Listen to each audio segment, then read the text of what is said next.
It's hot takes time, and I asked you guys in my community tab on this channel to give me some of your hot takes, and I'll be reacting to it in a video. And some of you guys did not disappoint. We have some hot ones here, so we're gonna get right into it. Let me know in the comments which ones do you agree with, and let me know some further hot takes in the comments so I can react to it in another video. So what's going on, everyone? You're listening to Gunner Central here. I hope you're all doing well. Please be sure to like the video, subscribe if you haven't already, and let's get into it. So the first hot take is from Chinmay Pandey, I suppose. I don't know how you say her name. It says, though we have been struggling as of late, Arsenal will make a deep run in the Champions League. They have the potential. And then he replied to that with a further explanation saying a semi-final run. Now, I consider myself quite an optimistic Arsenal fan, and I don't not agree with him. Do I see it that it's likely that we get to the semi-finals? Potentially. Depends if we draw. If we go beat Porto and let's say we draw another easy team because Copenhagen upset or whatever it is, you never know. I'm not saying it's beyond us, because all we need to do now realistically is beat Porto in a two-legged tie. And I know how bad we've been and how you guys saying, well, that's not going to happen. Be realistic. Other than these last couple games, we have been a decent team. So we should be able to beat Porto.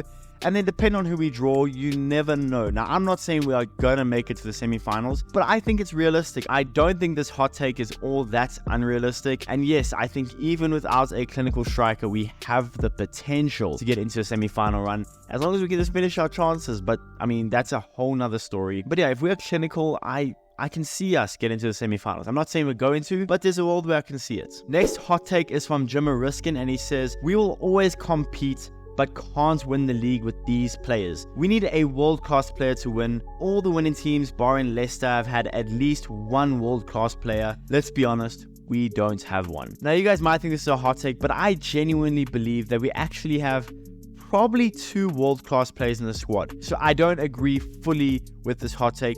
The world-class players I'm talking about is Saliba. I think he is world-class. He's one of the best centre-backs in football. And another world-class player I believe is Declan Rice, even though he might be more 50-50 if he's world-class or not. But we do have a world-class player in Saliba, 100% guaranteed. But doesn't mean I completely disagree with this comment. In the fact that we'll always compete but not win the league with these players, I kind of agree. We flopped last season towards the end, and this season, I mean, it hasn't looked much better. Even when we were purring and we were playing good football and winning games, we didn't always look that convincing that we could go on and win the league. Now, does that mean that Saka could never win the league? Does that mean Odegaard could never win the league? No. Does that mean Arteta could never lead us to win the league? No. But I get what he's saying. The makeup of this team, the core of this team, a lot of them are just not title contenders. They're just not title winners unless everything goes their way. So I half agree with the statement that there are some players in this team that just can't win the league, that aren't good enough to win the league. I mean, you can't have Cedric on your roster to win the league. That's just facts right there. I'd love to be proven wrong. Hopefully they can prove me wrong this season, but I highly doubt it. Next is from Guna Edits, and they say our fan base is quite deluded. And I get that, all right? A lot of Arsenal fans are really deluded. They'll either hate on Arteta for nothing. They will say Arteta is the greatest manager after a 1-0 win. I get it, but we have to be fair. If you're on Twitter quite a lot, like I am recently, you'll see that pretty much every fan base is quite deluded. They all have their deluded fans. They all have their pessimistic, optimistic fans. They're all there. Some level-headed fans. I like to think I'm part of that, although let's be realistic, probably not. But I wouldn't say just our fan base is deluded. I'd say 90% of fan bases around football are quite deluded. I mean, Spurs fans think they're a big club and they haven't won a title since 2008. So I think it's fair to say that most fan bases are deluded. Next is English with me, and he doesn't like Arteta. He says Arteta is an arrogant, deluded, inexperienced manager. Saka is overrated, one-sided left player. I suppose he means he is a one-footed player with his left foot. Odegaard is overrated. This is quite a lot to unpack in, so let's get started. Arteta is arrogant, probably a little bit. Deluded, I don't know. Inexperienced, yes. Manager. So I actually, as much as he probably doesn't like Arteta, I don't disagree with this. He's probably a little bit arrogant. He is inexperienced. I don't know how deluded he is. I mean, I wouldn't say it's any worse than Jose Mourinho in his prime with delusion, but I mean, a lot of good managers have to be deluded. I mean, you think about Guardiola, he'll go up against Luton Town and tell you how Luton Town is one of the best teams in the Premier League. And as for Saka, is overrated. Let's just clear this up. It's been all over Twitter, all over social media that Saka is overrated. He's not a good player. Now, Saka isn't world class. Not yet anyway. I agree with that. But Saka is not overrated. Maybe by some, but every player has their stands that overrate them. I'm saying by the average Arsenal fan, by the average football fan, Saka is not overrated. I mean, Chelsea fans are saying Cole Palmer is better than Saka. So how Saka can be overrated with that, I don't know. And why he's not overrated to me? Saka has 20 goal contributions in 26 games this season, and this is a poor season for him. 20 goal contributions in 26 games. And Arsenal have been struggling so badly. If Saka could finish, and if Jesus could finish, if Martinelli could finish, those goal contributions would be so much higher than just 20. Despite us playing quite poor this season, Saka has still been pretty decent. None of the recent games, understandably so against Liverpool, is horrible, so a lot of people are overreacting to that. But yes, Saka is overrated by some, but that is natural. Everyone has their stance. Saka is probably overrated by a lot of Arsenal fans, but for the most part, including football fans and Arsenal fans put together, I don't think Saka is overrated. Not when you compare him to Cole Palmer. And next is Odegaard is overrated. To a degree.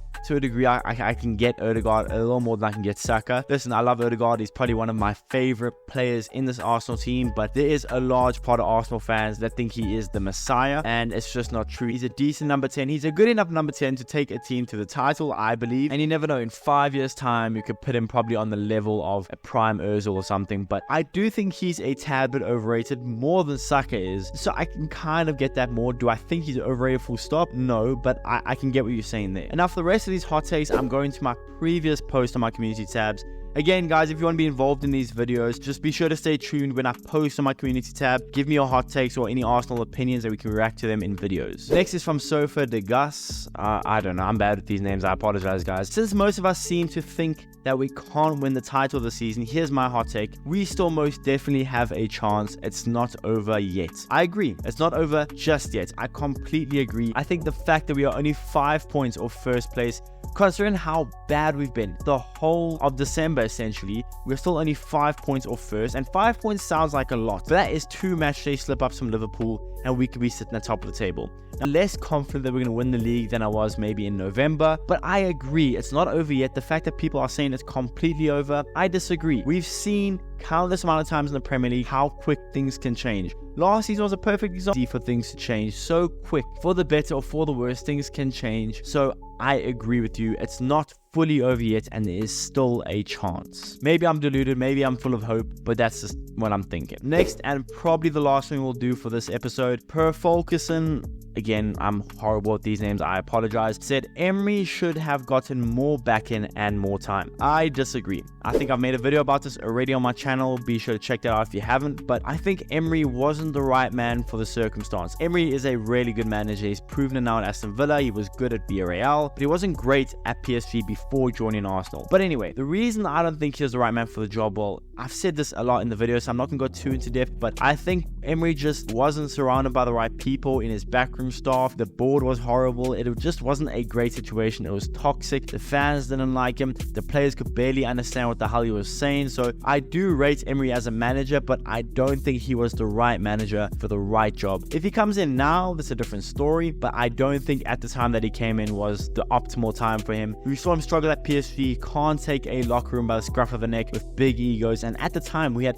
Aubameyang and Ozil. We had huge egos that needed to have a manager that didn't care, like Arteta. When Arteta came in, was full of discipline, took the dressing room by the scruff of the neck, and I don't think Emery could do that. But maybe I'm wrong, maybe I'm not. I made a full video on why I think Emery was the right decision to get rid of him when we did, so go check that out if you haven't already. But yeah, guys, that's the video. Let me know in the comments which hot takes do you agree with and which don't you agree with, and leave some hot takes in the comments below, and I'll probably reply to them in another video. So thank you guys for watching. Be sure to smash the like button, subscribe if you guys haven't already, and I'll see you guys in the next one.